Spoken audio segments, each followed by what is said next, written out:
I was teaching a class on recipe development, and a student came running up to me and she's like, you need to come see my experiment. And it was a gluten-free angel food cake. And I went over there and it was literally like marshmallow. It was like you could stretch it like taffy. And I said, how much xanthan do you have in there? And as a point of reference, a baseline for xanthan should be about 1% in your entire recipe, and maybe up to 1.5. After that, you're gonna get some really weird behavior. Things are going to be slimy, gummy, and weird. And she said, well, there wasn't enough, so I added another half a teaspoon. And I said, well, that doesn't tell me anything. Have you converted your recipe to weights, to grams?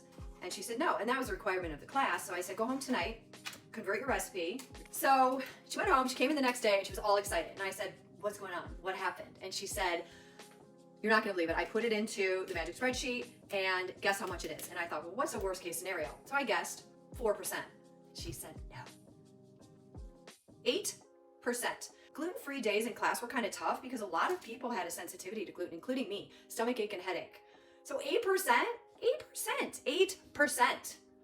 So I said, okay, where are you gonna bring it down to? And she said, I don't know. I said, well, you wanna be at a baseline of around 1, so why don't you just use the spreadsheet and bring your recipe down to 1%.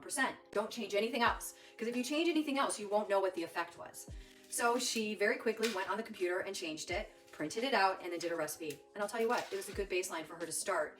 But when you really want to get specific, you have nothing better than math and the metric system, because I am horrible at math. Trust me, I could tell you, I could make a whole video just about how bad I am at math and about what kind of bad grades I got in math and how much better I am because I can conceptualize anything in a percentage. Can you conceptualize that I ate 70% of your pizza? Would that make you mad if I ate more than 50%?